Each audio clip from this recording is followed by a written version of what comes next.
Okay. Welcome to the Board Policy Committee meeting, May 15, 2018. Joe, has the meeting been properly posted? Yes. Thank you.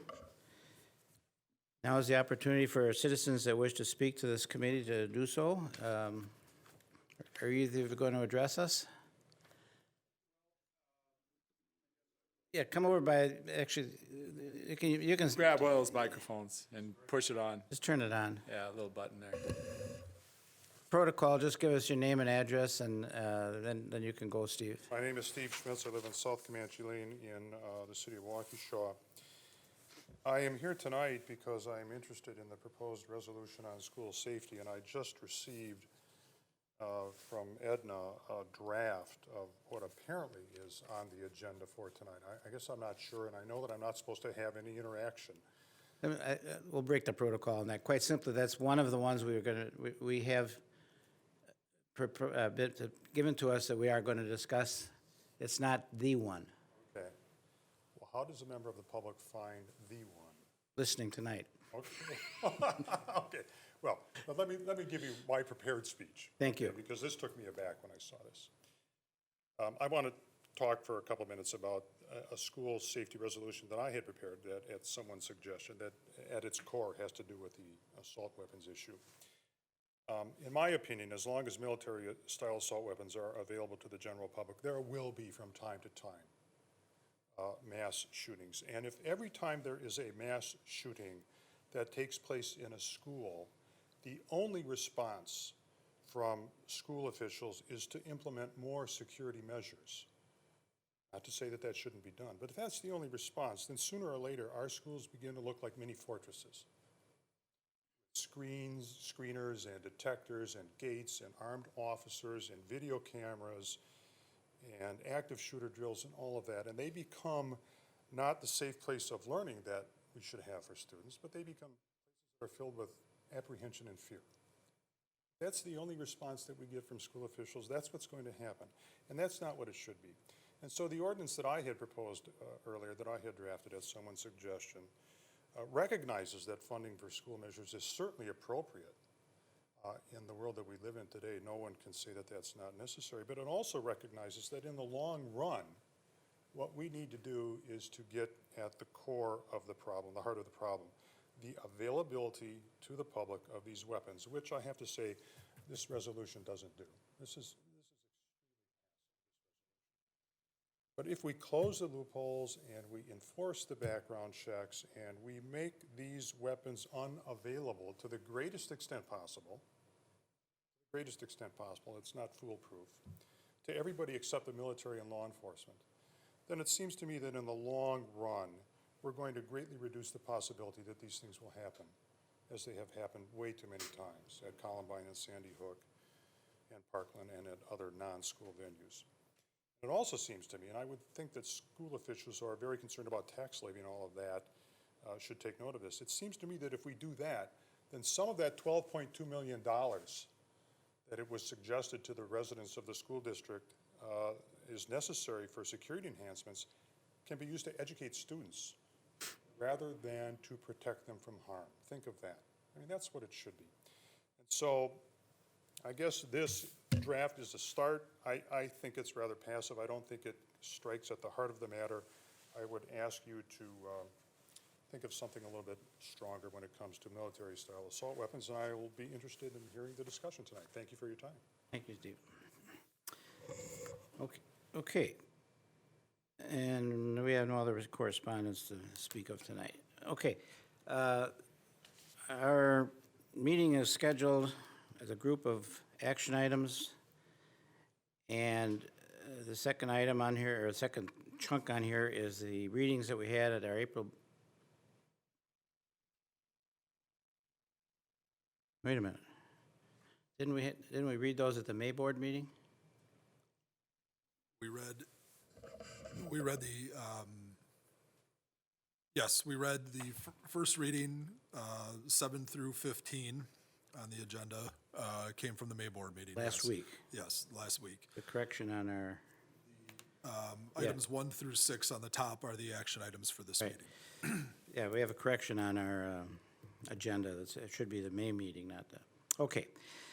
So we'll take the very first action item first, and that is the approval of the minutes from our last committee meeting, which was conducted on April 17th.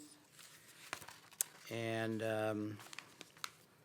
Diane, I know you said you have a correction for us on here. I wasn't at the meeting, but there's a typo in number 5. Correct. It reads there that there was introduced these revisions as a clarification of the term personal RADI communication devices as the PCDs, and then actually it was a RADI seconding the motion. So just a typo. Okay, we can correct that. Anything else on, oh, by the way, Barbara Brezink is excused tonight. She is out east someplace. I should have said that earlier, apologize. So as far as the committee issues, there's the two of us, which is a quorum because we are a committee of 3. Now, Diane, would you be willing to make a motion to approve the policy committee minutes? So moved? I will second that. Any further questions on the committee minutes? None from me. Then all in favor of accepting the minutes, please say aye. Aye. 2-0, so we're okay with that one.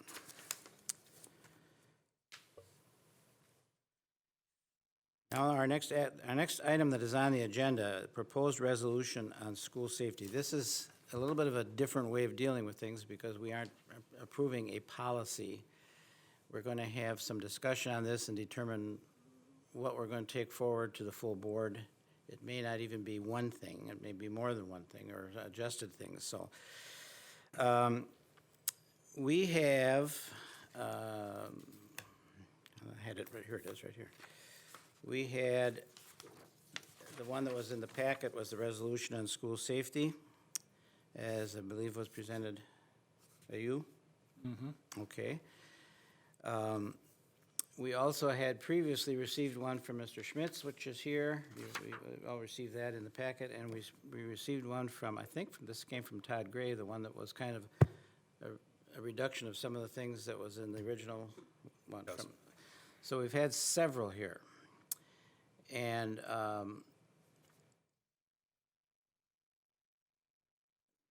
the biggest difference between them is in the be it resolved section. And in the case of the one that we received here in the packet, lost my place. The resolution is the last 3 lines on that. We, the below elected members of the school district of Waukesha respectfully request our state legislator and governor support to support reasonable efforts to constitutionally regulate the sales of firearms. And this is open discussion here. So do you want to start why you worded it that way? Well, I haven't seen the other two. Oh, well, you had it in your packet. No. No. I A haven't couple seen the weeks other ago two. you did. Well, if you can give me Mr. Gray's, I know what Mr. Smith's, I know what Steve's is. Here, And, yeah, the purpose of what I put together was with an intent that we would, and it was kind of kicked off the policy because I guess you guys get the draft language so often. And so the idea was to come up with a resolution that we as a school board could support and then take it on to WASB as a proposed resolution to be done with WASB. let me just clarify for the 2 people that are here and anybody that's listening. WASB is the Wisconsin Association of School Boards, and on an annual basis, we have an opportunity to present proposals and resolutions to WASB, which is a statewide organization. And that's, I think, why you're getting into that. Right, and the purpose of that is, even though Waukesha is a relatively large school district, as a school district, we're one of 435, so we don't have a significant impact And we've learned that over the years and what legislators do. But we do have an impact when we work with WASB and other school districts to kind of collectively come up with something that we can all agree to, or at least put up for debate. And with a chance of having it move forward with a message to the legislature from the School Board Association as a whole.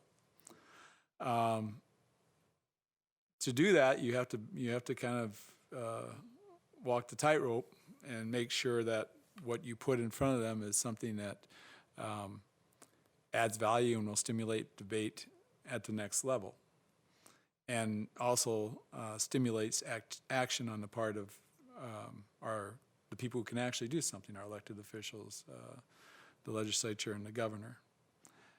So I think the first thing you always have to do when you talk about any sort of issues surrounding firearms or armaments of any type is it seems like you have to clarify that the Second Amendment really has nothing to do with this. We're not out to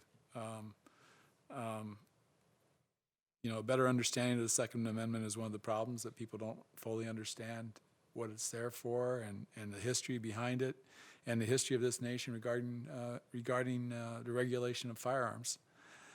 And because it's been so distorted by the well-funded special interest group that represents the gun manufacturers, it's distorted the definition of the Second Amendment. So I think it's important to say in the resolution that we support the Second Amendment and we support the Constitution as per our oath as school board members. But that doesn't prevent us from asking and supporting common sense gun regulations. And it can go as far as banning assault rifles, or it could be simply as restoring some of the things Wisconsin used to do, gun waiting periods, background checks, ages at which you can buy certain types of arms. Those things, there's a whole myriad of things, regulation things that the legislature could take up and take action on that 80% of the people in this state would support. And I think at least 7, maybe all 9 school board members in Waukesha could support something that would encourage them to have a dialogue on it at least. So I think the more we create the momentum to say we must do something in this area that goes beyond just the school district of Waukesha, but gets to the broader school districts at large, without demanding that a specific action get taken that's divisive for many, which is anytime you talk about banning a gun, no matter what that gun is, people think the Second Amendment keeps you from doing that. That's not really true, but the argument will kill the effort. So I think it's important that we take any effort to move the ball forward is not passive. It's aggressive because nobody wants to move the ball forward right now. They're afraid of it. And I think we should get over our fear as school board members, because we should really care about student safety. And as this resolution says, there is no one complete solution to student safety. We can barricade our schools and our kids and all that stuff, but it's kind of hard to go to an event that's exposed to the public and expect that you're going to be able to keep people safe when we have so free access to these types of weapons and very little control over who can have those weapons or who should have those weapons. And we should be worried about our community safety as a whole, not just our children. And the way we're going about it in this country, we need a change. And without making it political, I think everyone can agree a change is needed. So that's the purpose of this is hopefully a starting point for something. It wasn't meant to be a final document, as you can tell. It's kind of drafted quickly. But it was trying to create the basic fundamentals that, yes, we support this. Yes, we support that. Yes, we care about this. Yes, we care about that. And because of all this, we believe that this is what we'd like our legislators to do. Now, you could broaden it. Right now, it's kind of specific over sales of firearms. It could be sales, distribution, possession. You could make it. But I think as a resolution that goes to WASB, you're more likely to get support, as you would on our own board, if we leave it open to further improvement by the next level, either WASB or our own legislature and our governor. And then the advocates, like Steve here tonight, could take and say, hey, WASB wants something to be done.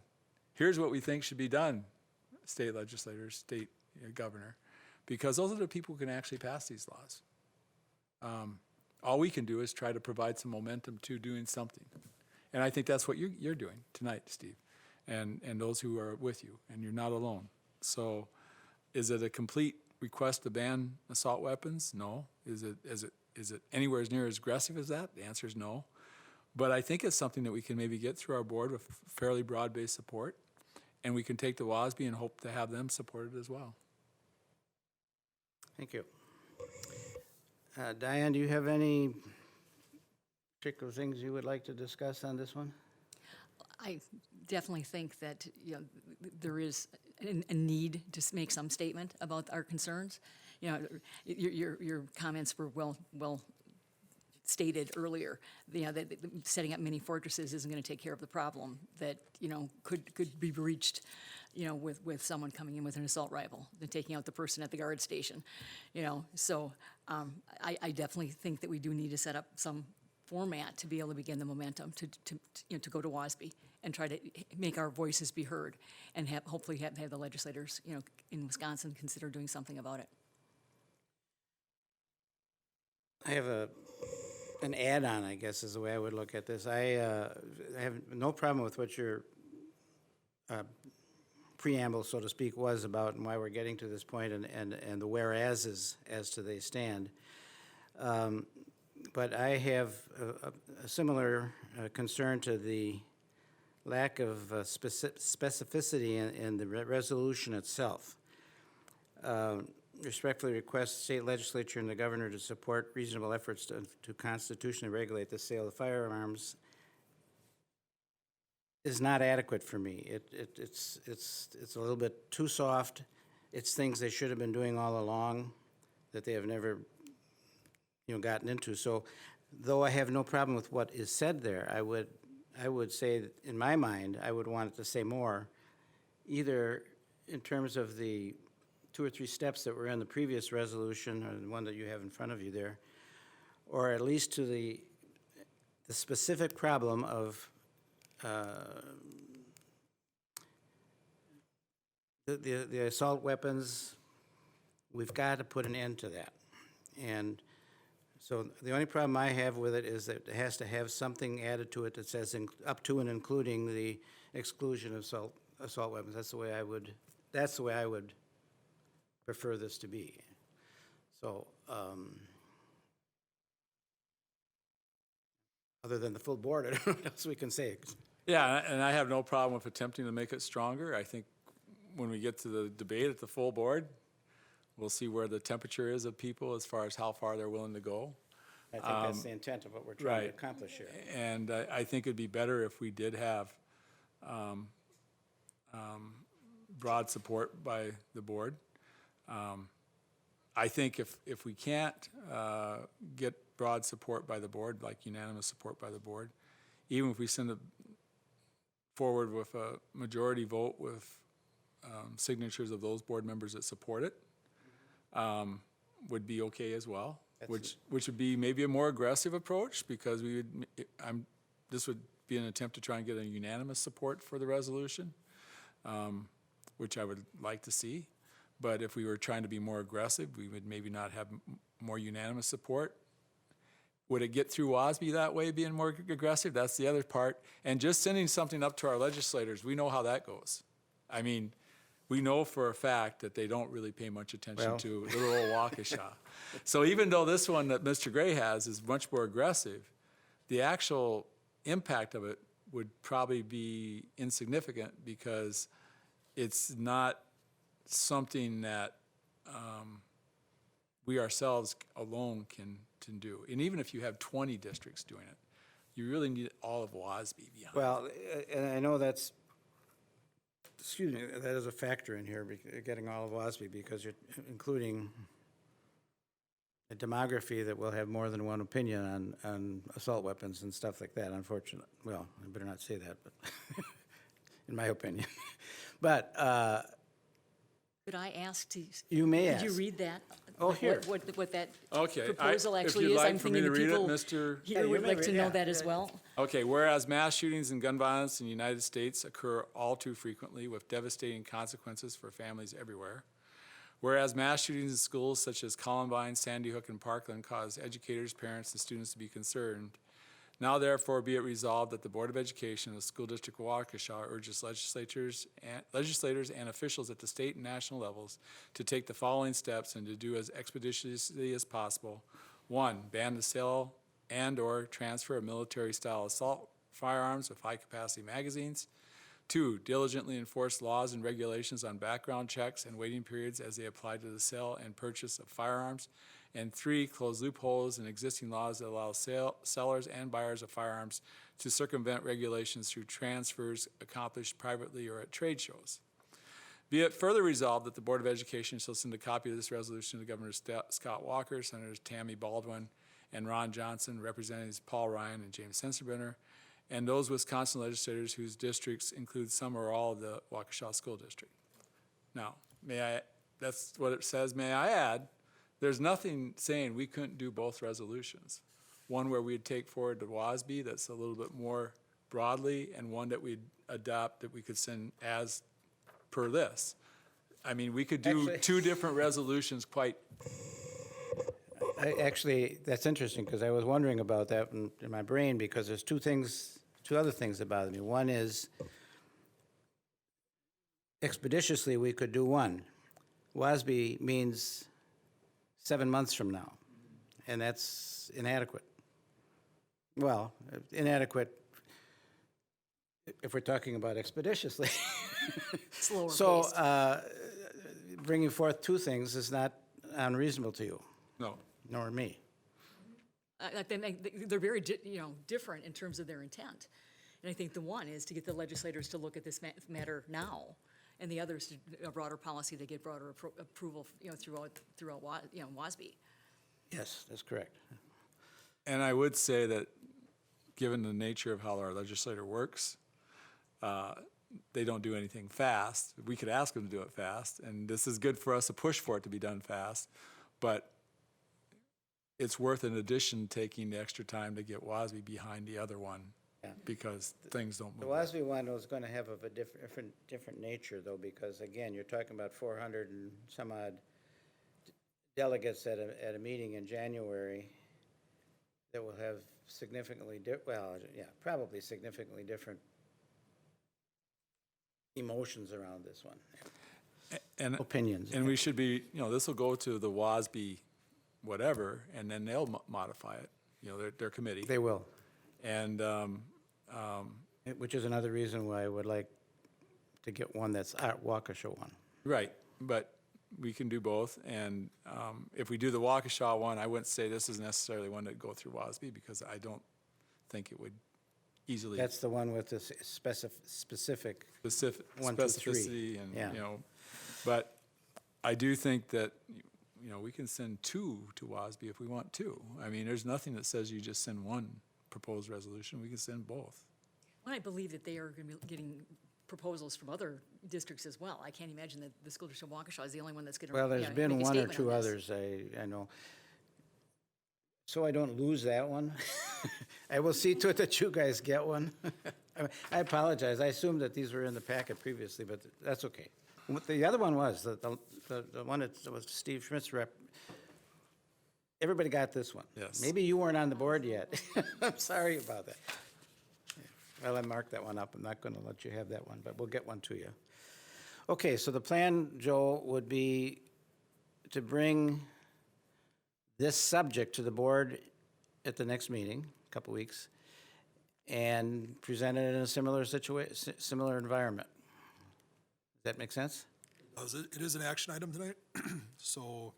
if there Oh, were a okay, oh, motion that's to right. move the- Yes, let me make the motion. To bring forward to the board in June,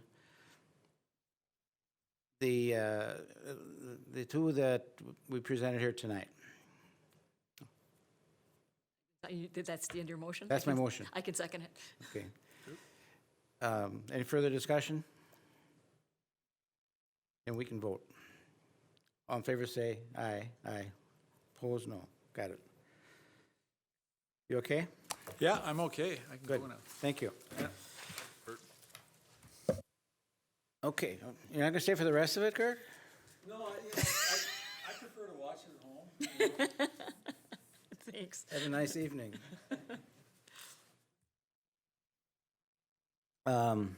Okay, I want to move on to the, we have 4 policies that we will take action on as a committee tonight, that will be presented for the first reading in June. Pretty straightforward group. Policy 0155 is a policy on committees. At the previous several different meetings we've had, the decision has been made, and it has really been put into place tentatively, is to add a committee called the Safety and Security Committee, which will actually combine some of the security issues that we are currently facing, and the Safety Committee, which already exists in the board with just one board liaison to it. So the only words that are in 0155 are, when it lists the committees, we have added the Safety and Security Committee. Second edition there. Oh, there is something in the back. I gotta find it. Oh, there it is. Way right, the very last, second last line on the back. That, just Diane, and for those watching, certain committees have final say on certain things, such as finance and facilities, and the teaching and learning committees of the board. This committee would not have the final say on anything. They would be, just like we do, approving a first read of things that would go to the full board for consideration. My question would be, the current safety committee Yes. has more than just school board members on it. Yes. You know, would that committee still stay intact and then add to it? That committee would dissolve. Would dissolve. The current safety and those topics that are discussed at that meeting, where appropriate, would come to the full board. There are items that are discussed at that meeting that would be handled through Friday updates and memos to the board, items that don't require an action. And then the topics that this committee would discuss would be, more broad in nature, talking about overall facility planning that may have safety features. If the idea of a resolution doesn't pass around safety and security, we could discuss those topics there. You may see internet safety things come to that. So anything that really falls into safety and security as a whole, we would anticipate that you'd get certain presentations annually from our nurses, from our insurance company and such, that would just allow the board to be more informed and weigh in on how we're operating as a district. Okay, thank you for that clarification. Had anything else? That's all? I would then be seeking a motion for the approval of the modification, a revision of 0155 policy. I so move. Further questions, none? I will second it. Second. Now I'm second again. Then I will ask for further questions. No further questions. All in favor, please say aye. Aye. Opposed? None. 2-0. And similarly, policy 0166 is a policy which describes the agenda as it is put together for the Board of Education meetings. And there was a need to add safety and security meeting. In this case, it is on, committee, excuse me. It is on the second page at the end. These are not to be construed as being always in the same order, because we try to rotate the committee meetings through the course of the board meetings so that they are not always first or always last. We also have a request for Mr. Como to add an item to the agenda called Inspirational Moment. I'm a little iffy on this one because I don't really know what it's going to do. Can you tell me more about the I intent of think that standing item? I think the idea is to take and have a moment at the board meeting that is unifying in nature, that, in spite of the fact that there are differences of opinion items on the board agenda, and there's going to be good, healthy debate on those items, that this would be a nice way, have, members of a choir come in and do a brief song. If there was something that was inspirational going on that might, kind of perhaps lift the spirits or pique the interest of members of the board, something that would go a little bit beyond the bright lights presentation, but nonetheless important to begin the meeting. I'm not going to say no to it. I'm going to say that sometimes this leads to fluff. And if it leads to fluff and Things are added. and excessive time, then I will have a concern. But in the meantime, I will give it a try. My question would be, the number 10 is the Safety Committee report. Would that be redundant to I being the thank Safety and you. Security Committee? That would be eliminated from the agenda. So that would be a correction, that if you're to vote on moving this forward, we would have to eliminate that from the board agenda. Thank you for that. So we don't have a motion in place, but we should, Can we make modifications We to can- this before we, You Prove it could to go make forward? you could make a motion to advance the policy As to the amended. full board as amended. yeah. So let's just take that out, because that's, then what I would propose in a motion would be to strike number 10. yeah. That Safety Committee reading, and then being replaced then by the new Safety and Security Committee. Number I, right. Yeah. You want to make the motion as corrected? I move to make the motion to approve 0166? 0166 with the amendment of striking number 10 and, as it being replaced by I, the Safety and Security Committee. Thank you. Any further questions on that one? You want to second it? I will second it. Any further questions on that one? That gets us out of order. All in favor, please say aye. Aye. 2-0. Thank you. Those are real clear. This is real clear also. Policy 7250. This came up at our last board meeting, and it deals with the naming of school facilities. And the policy has existed for some time now with requirements for the factors that may be used in naming schools. The fact that we'll pull together a committee of not less than 7 people, citizens and staff, to meet with the superintendent for full recommendation. And then at the board meeting, it was said that it is conceivable that we should be making the public more aware of this, and basically handling this similar to how we handle a policy, that is, have a reading of it at a board meeting, but wait till the next board meeting until we take any action on it. So that's really the one and only change to 7250. Did you have questions on that one? Just a wordsmithing kind of thing. I think in the term that's describing the process, the to reading, we need a hyphen. Where are you seeing this? In the new statement that's being added, the very last line, the approval of the name or name change will follow a to hyphen meeting process. So it's describing, Yep, we'll look at the That's good. grammar behind that. Okay. otherwise I think it's a great idea. From the discussion at the board meeting, this is like the 4th time that we've done the naming opportunities. And with the discussion that had been in effect for the last fall change, I think it's only fair to give the community the chance to be able to speak if they have any pros or cons, as far as the changes that's being proposed. And I think that this 2-reading process makes that possible. Good. So put the, I move that we advance the policy number 7250 of the naming of school facilities to the May meeting, or the June meeting. and I'll second it. Any further questions on that one? All in favor, please say aye. Aye. Aye. Opposed? 2-0. Okay, this one has a little bit more meat in it. Revision to policy 8510, wellness. And we have a lot of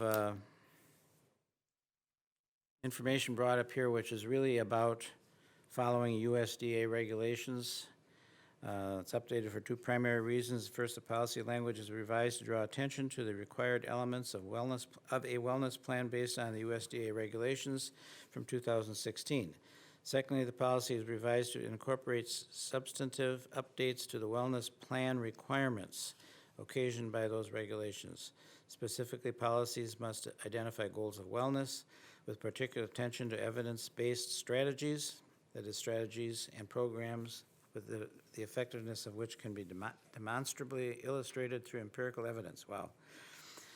Includes standards for all food and beverage items in the schools, whether through the food service or through competitive sales. These standards have to be consistent with federal nutrition guidelines. The policy must also include a description of the involvement, leadership, and distribution of the plan.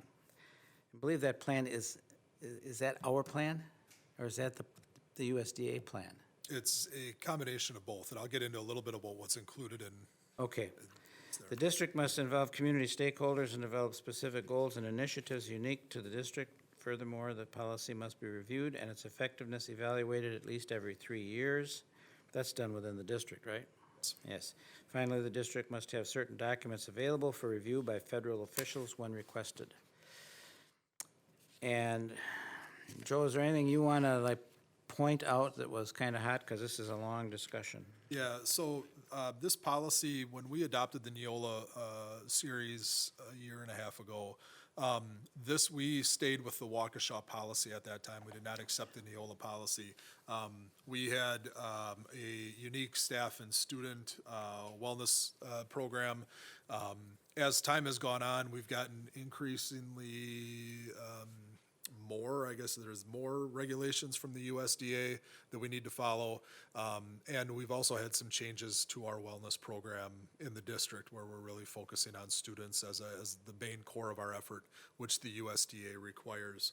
So therefore, you have in front of you a complete rewrite. Lynn Cummings and I and Randy Kunkel, who is our wellness coordinator, sat down with the Neola language and the current Waukesha School District policy. We did a crosswalk and we kind of shuffled the deck and put what you have in front of you together. To get into the details, again, it is a long policy, but this does mirror what the USDA requirements are, as well as how the School District of Waukesha operates. We made sure that it's a combination of both. So it does not, not changing our operations other than to be sure we're staying in compliance? It's helping us meet a few of the compliance areas that we were not meeting. Okay. So we are hitting that piece, and that's the change. It does, though, maintain some unique components of what we've done in Waukesha. What we've done and want to continue to do. Correct. So one question is, it refers to the wellness committee. Yes. Who makes up that wellness committee? Is there any way to maybe identify within this policy who is on that committee? We generally don't identify specific committee membership unless where the policy requires us to. Okay. Because the committee can change based off of what the USDA requires or what we have available to us in Waukesha. So we don't get down into that level of detail in the policy. So can I assume, though, that the three of you who drafted this would be our current wellness committee? No, Randy Kunkel has served as the lead of that committee for a while. Okay. Included in that are the nutritionist from Aramark that we work with. School nurses have been involved in this, teachers and other staff members have been involved in it. So it does encompass a pretty Okay. broad voice. It's not one person sitting down making decisions on their own. Okay, well, then that's what I was trying to, Yeah. since there's no way of identifying that through the document that's in front of us. I have like a dozen questions. Sure. Do we kind of take those as we go along, or is that not appropriate at this point? No, it's appropriate. I'm looking under B on the first page, or it's actually second page. We need a page number when they're this long. It's referencing the idea of restricting marketing efforts. In B, it's developing nutrition guidelines, We about got for a all. lot of Bs. Which one are you talking? It's under on the top of page 2 and the first section of Bs. under Program the- develop shall Program develop. include under that one? Yep, Item B, Okay, develop got it. nutrition guidelines. right. And then referencing the idea of restricting marketing efforts to only those items that meet established guidelines. Is that referring to like the COLAs, Right, not having the colas in there, but if you are working with milk, having milk advertised. So if you Okay. go into cafeterias, you'll see posters up that, oftentimes they'll have a professional athlete with a cup of milk and a milk mustache. mustache. That's the type of stuff that's being advertised, or something with fruits, vegetables. Okay. High-quality proteins, instead of having candy bars and soda advertisements all over the lunchroom. Okay, all right, so just wondering, that's been an ongoing kind of a situation. Under nutrition program, on page 2 as well, it talks about the Smarter Luncheon Self-Assessment Scorecard. Who has designed that evaluation tool? The USDA. It's USDA. Again, being new to this whole process, just trying to figure out what that was all about. Where we get tied to the USDA comes in with the funding. Okay. So because we accept funding from the federal government for our lunch program, we are obligated to abide by their rules and regulations. And an evaluative scorecard? Yes. Okay, sounds good. I found under physical activity on page 3, a couple interesting kinds of, statements that you're making there. Number 1, physical activity should not be employed as a form of discipline or punishment. Flashback to my own experience when the guys would have to do push-ups if they let their shirt be untucked with our dress code violations, and that's the kind of thing it's referring to here, that you can't Yes. have them run laps because they did something wrong. Right, Or, you want to maintain that physical activity is good for you. It's not a form of punishment to, it's trying to maintain physical activity in the positive. so would this pertain then to coaches as well? What's that? This would pertain to the school day. So it wouldn't pertain to coaches? It may or may not, it would not address extracurricular or co-curricular activities. This would address what goes on within the scope of the school day. So physical education class, health class. Right. Hallway passing time, this would be the school day piece. Okay, all right. I just wanted to clarify, because that would be something I think that, would. Could come up. Could come up, Under number 4, then, the next thing, all students in grades K to 5 shall be provided with a daily recess period. Recess shall not be used as a reward or punishment. Yes, So would I conclude then that if a student has to stay in to finish math, that would be a violation of this policy? as a punishment, yes. So I'm asking is if they say, well, we're gonna give you a chance to stay in and finish because you didn't have enough time this morning, is that considered a punishment if they lose a recess? Would be considered a punishment if the teacher took the recess away from them. It would not be a punishment if the child asked, could I stay in during my recess to finish my math homework because I'm leaving out of town tonight Okay. for a trip. So it's a matter So of- it's a matter of the intent of why the recess would be taken away. Yeah. Okay? And then my concern would be recess shall not be used as a reward or punishment. That's that 20-minute required period that we're talking about there, the daily recess kind of idea. I think that's mentions it as 20-minute, not in this particular phrase, but in a different one. So if you want to give them the reward of, all right, you've had your recess, now it's a beautiful sunny day, we'd like to go out for an extra 10 minutes of sunshine time, it'd be considered a reward because, That's not the designated break, the designated recess during the day. Okay. Where there's, it's structured, it's built in, at 10:30 in the morning, all fourth graders get to go outside for 20 minutes for a break. That is the structured recess time. Right. There would be nothing that would preclude a teacher on a good day that if, he or she would say to his or her class, guys, if we get done with this early, we'll be able to go outside for 10 or 15 minutes at the end of the period. And play And then kickball get or something. get the kids, to, more focused. And, I mean, that's a common, I shouldn't say common, it's a behavior strategy that's used in class Right. to offer an incentive that may be physical, that may be outside. This doesn't take that opportunity away. That was my concern, It because, just addresses the 20-minute, half-hour, whatever break that kids have. okay.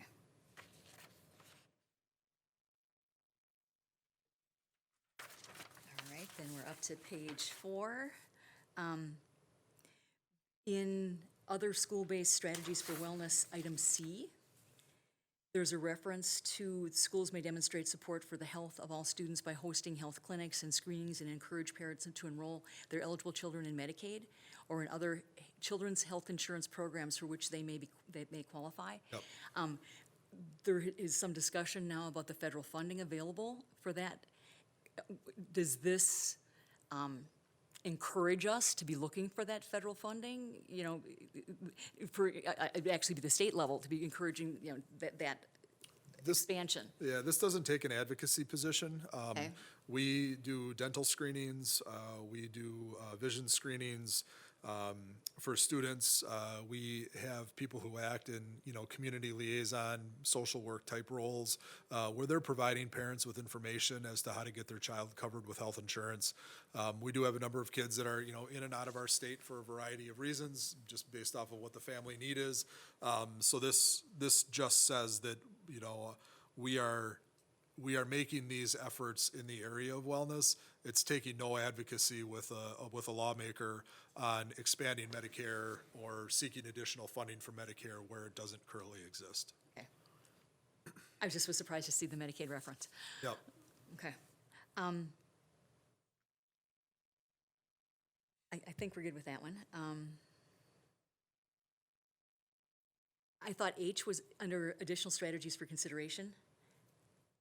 I think H is another one that teachers could respond to, you know, in the classroom. Rewards can be an effective way to promote positive student behavior. Oftentimes, schools will use food or to reward students. However, using food as a reward undermines nutrition, education being taught, and promotes the consumption of unhealthy foods. Teachers are encouraged to use different reward systems to reward, I think. Reward, yep. Okay, so the wording there would be reward. It says reward. Teachers are encouraged, Yeah, they're both there. reward systems to award. So award is getting the To award, okay. piece of candy. That is the Word is, there is a, It's reward Noun. system, and then it's award, okay, an award is a verb there. okay. So this is saying encourage. It's not saying that a teacher that gives them a piece of candy as a reward is going to be disciplined for doing that. No. And there are a number of schools that have taken on a healthy snack approach. At the curriculum meeting or teaching and learning committee meeting last school year, Summit View did, yeah. talked about how they have I think it's their Rainbow Food Initiative, where they're trying to get kids to eat as many healthy fruits and vegetables and other types of snacks as possible. So that's where this comes from. And it's, you know, I mean, in a day and age where there are increasing number of kids who have certain health types of conditions, you know, nut allergies in specific, you know, going with the more organic fruit and vegetable is a much safer type of snack to have in the classroom than is a candy bar that may have been made in the presence of peanuts, which could then trigger it. So it's a multifaceted benefit. On, now, page 5. Last page, yeah. Last page. You're referencing in B, the idea of, you know, during the school day, the à la carte program, the vending machine programs, complying with the current USDA nutrition guidelines. Should our school stores be mentioned as well? I know that had been a concern, you know, and when I was teaching at North, to make sure that the items that we were selling through the lunch hour would need to be, you know, the healthy choices. That still exists. Anything that would be during the lunch period would need to comply with these. Many of our school stores and cafes are now serving outside of that time. Okay. Therefore, the competition with the lunch program does not exist at that point. Okay.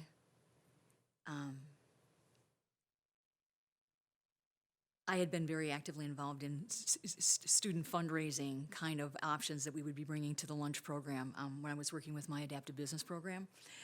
As I look at I then in that one, the only things that cannot be sold in the meal service area during meal times are exempt fundraisers.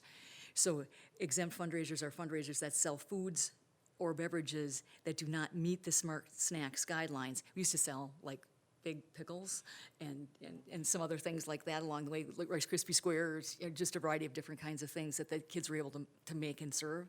Yep. This is saying then that those fundraisers to be exempt would have to be 2 exempt fundraisers allowed per organization per year, per school year. So it'd be like one fundraiser each semester per se. Yep, one in the fall, one in the spring, yep. Okay. And it can be for no more than 2 consecutive weeks in length. Okay. That food cannot be I'm reading this right, they cannot be sold in the meal service area during meal times. Yep. Okay.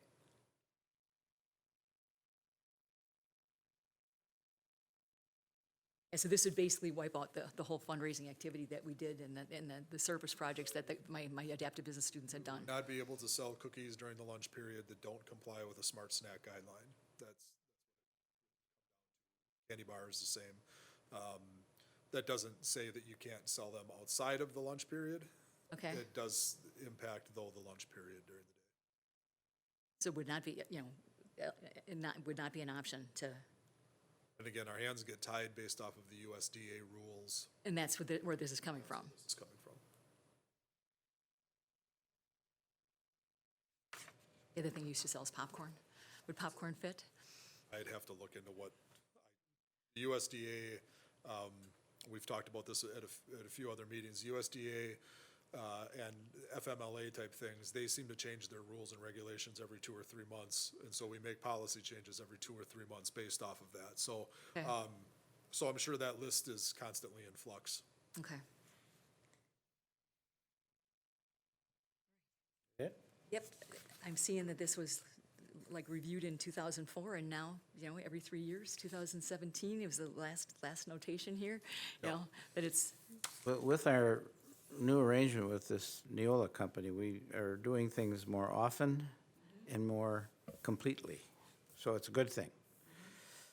And staying in compliance with the federal, well, in some case federal, some case state requirements is a big part of why it's become more aggressive.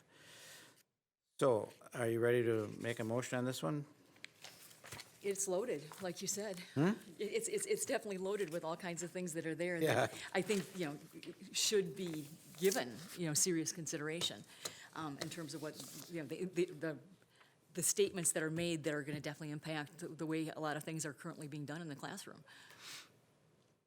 And I would just note that many of these changes have been made, and what you have in front of you is just kind of a blend of what we were doing in Waukesha versus what the USDA. No, same That's why yesterday. it seems like Right. it's a complete rewrite of policy because of the volume of language that is being added from Neola.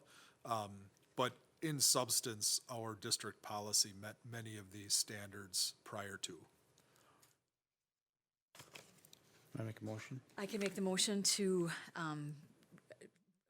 advance policy 8510 on wellness to the June board meeting. And I second it. Any further questions?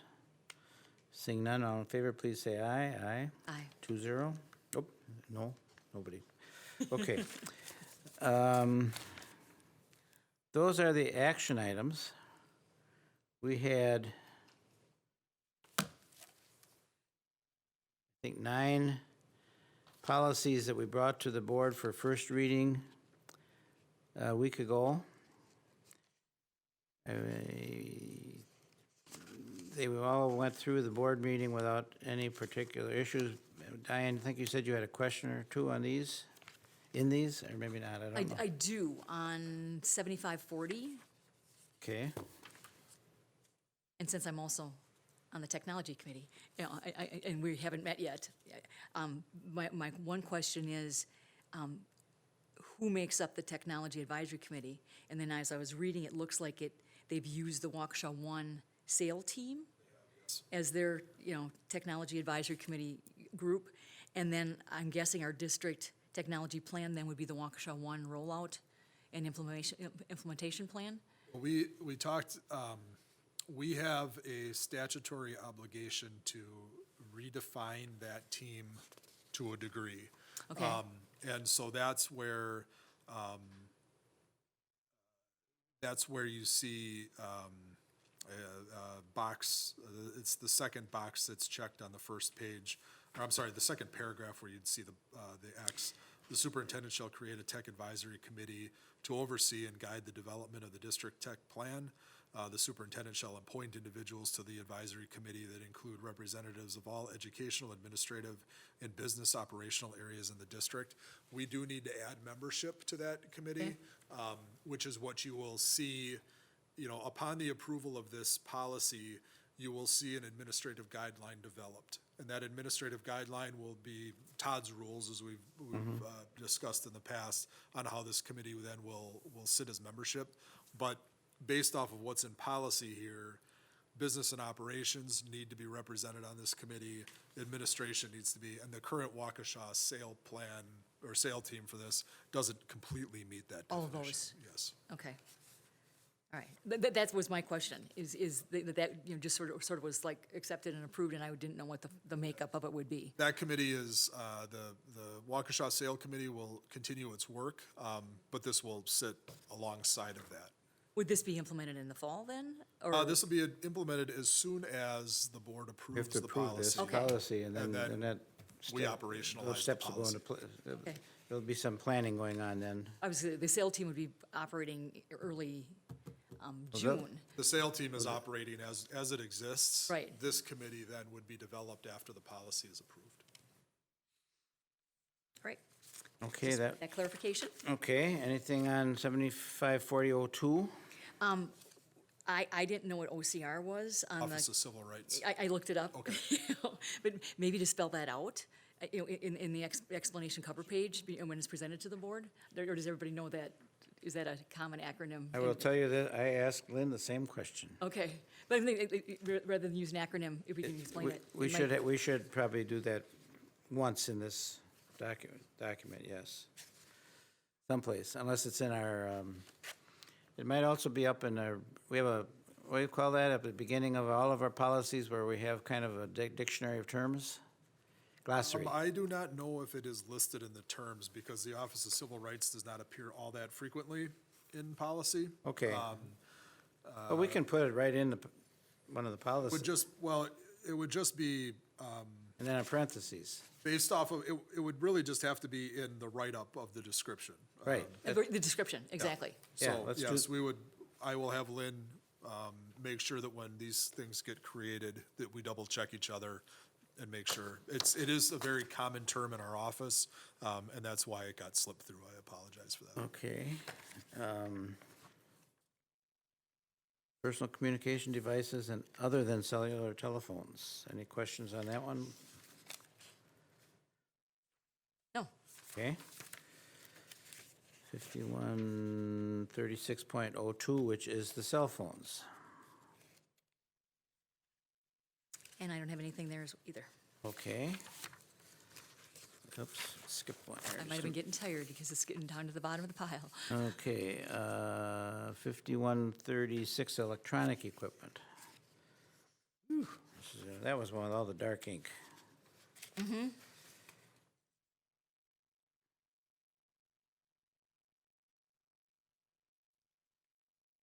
And this is definitely a concern.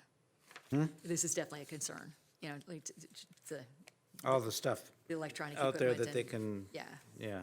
Any questions in there? no. Okay. It had been 6 years since revision, or 8 years since revision. 8 years since Neola updated their template. Okay. Everything that you have in front of you policy-wise was updated and approved in February of 16. I think so, yeah. We had, Okay, but it's copyrighted from them. yeah, It's their Yeah. copyright, which has changed. So that number of there is based off of Neola's copyright on this, not Okay. district. not our, yeah, we went through every policy that summer. Oh. 15. Summer of the summer- 16, approval in February of 17. That's what it was. Summer of 16, we were in here hours after hours after hours. And we had over 100 hours into that policy book. Okay, that was, okay, now we're down to 7530.02, staff use of personal communication devices. In their personal vehicles, right? This is the one for that? I don't think this is the vehicle one, no. This is just more broadly to how staff can use their cell phone, for various, instance, yeah. or their tablet in the scope of their jobs. In a safe and appropriate manner. Yeah. Because it mentions refering from using it while, using it their does, device yeah. while driving in option A that was checked, and using hands-free options, which is speaking to one of the things that had come up at the last board discussion. So I thought that would. Wait a minute, where is that? Yeah. I Under got- option A, the first box that's checked, it's refraining from using their device while driving There and it using is. hands-free options. So it's two of the things that we already modified the one proposal to include. Yep. So I thought that was already good foresight in this one. Why can't I find the word hands-free in here? Hands-free is in about the 1, 2, 3, 4, 5, 6th line down. I gotta get down further. Yeah. Using handsets and There it is. voice activation. Got it. So I Yeah, thought that was, okay, now that was one we did discuss at the board meeting. We're bringing it to, we don't need to approve it, though. No, the policy that we discussed that had some length was for employees who use their personal vehicles for their job. So a speech pathologist who may be between buildings, an occupational therapist who may go between buildings. Oh, yeah. And we had the comment in there about navigation, and so we added the term We added that hands-free Free. We amended navigation it at the meeting. at the meeting and then approved at the meeting. So we're okay It's on good to this go. one? Yeah. Okay. Continuity of organizational operations plan. This is The what-if plans, you know, The after, what if. after a tornado, after a worst-case Yeah. scenario, what would be Yeah. how fast can you get things back up and running again? Which is, you know, in this day and age, is a really appropriate thing to be, you know, making sure is in place.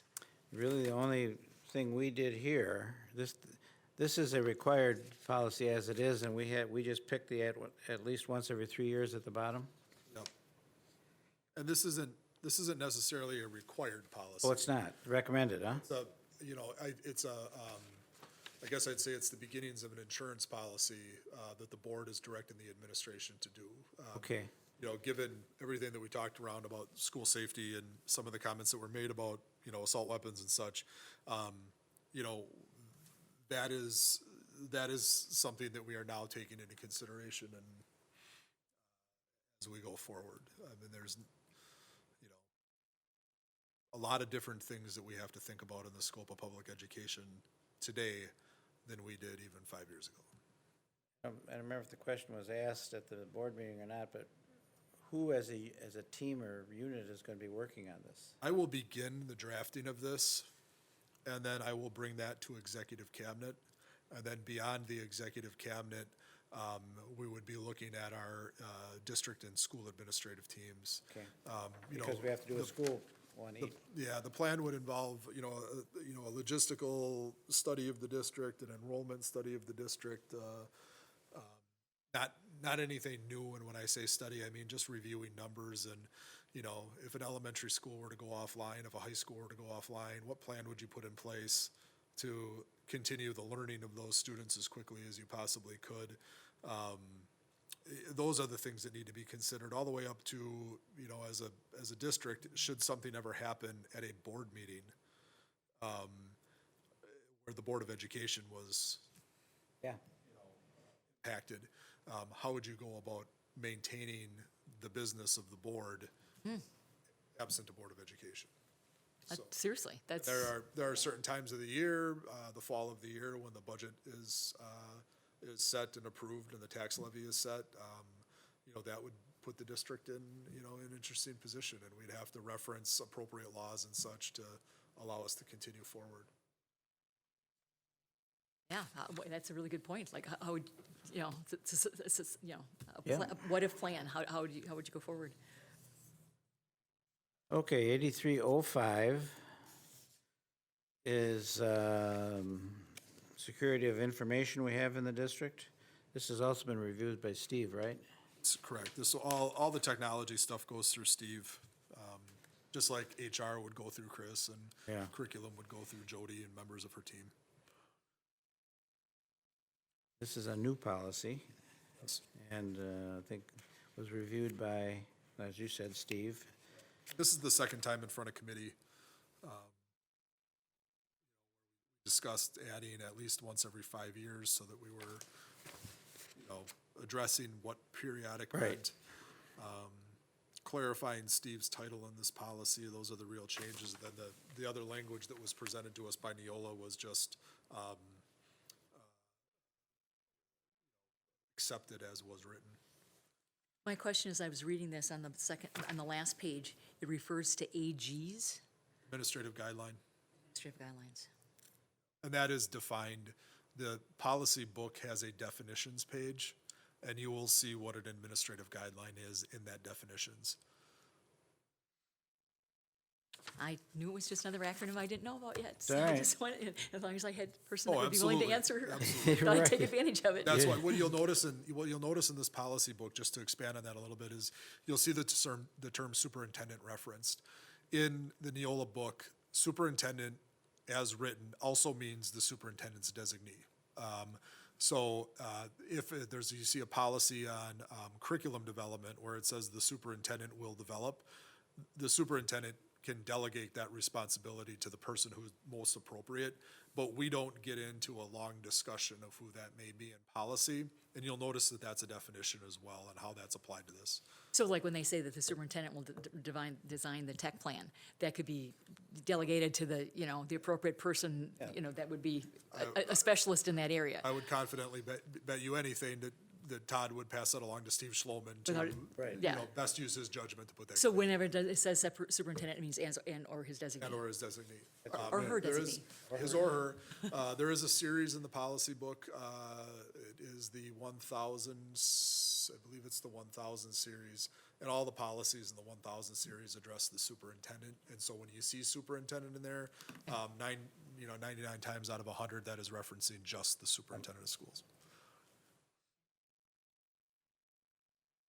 And the last one on the list is 8,500 food services. And this talks about the USDA and smart snacks, nutrition, alternative, and debts. Interesting combination of topics. Well, yeah. Just, And there's, under the, mentioning debt, there is, there is support for individuals who receive free lunch and reduced lunch. Then there's the rates for individuals who did not receive those, and then that's where you could end up in debt for meals. This policy aims to prevent that debt from getting too high. so basically like you hit the limit kind of Hit the thing before limit, it gets to be. you get an alternative lunch that costs less money. Parents are notified through Infinite Campus when the lunch account is delinquent. All of that is made available to the public. We send a lot of notices out about the scope of this policy. So it is well advertised, but this does cover fees. It does cover the USDA regulations and such. This is more than just the lunch fees. It's other fees as well. Well, this one is specific This to is lunch specific to fees. lunch fees. We Okay. do have Lunch a fees. student fees policy. another one. And that's another That's policy. another policy. Right. I had not realized, how by going electronic, the payment system makes it easier for the kids that are on free and reduced lunch to not have to,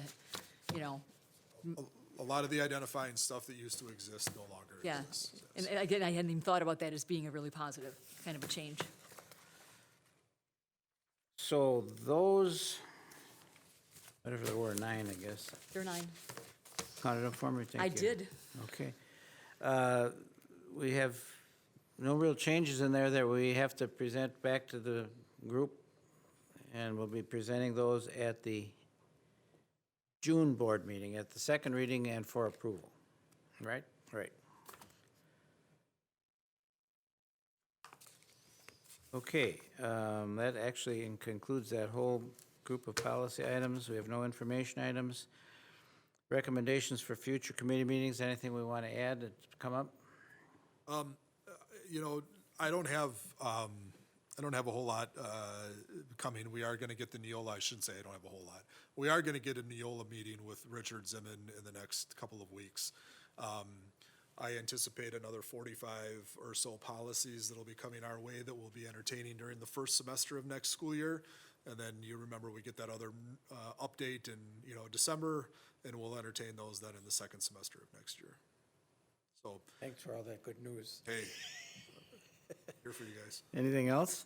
No, You get 45, is that something you bunch like this to be 15 and then 15 and then 15 on a monthly basis, It's a- rather than here's 45 and Well, it knock depends. yourself out?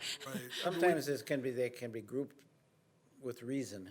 we try to group anything that that, you know, as a district, we have limited choice on. So if it's a state statute that's changed and we have to change policy, if it's a federal statute that's changed and we have to change policy, Implement sooner rather than later. I will bring those, you know, to committee in one big batch, and we'll explain that it is, you know, legally required change to the policy. And the policy change keeps us in compliance with law. We try to get through those as quick as possible, you know, for a lot of reasons. There's not Sure. a whole lot of debate. You don't want to go too far away from the law, because if you get challenged, then you get in trouble.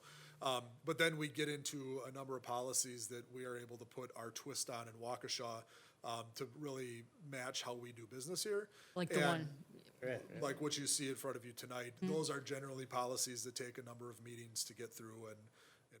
from there. I guess one other addition to that is, when we do go to the full board in June, we'll be requesting a waiver of the two-meeting rule for the Safety and Security Committee policies, to try to get those in place for a June meeting of that committee, so.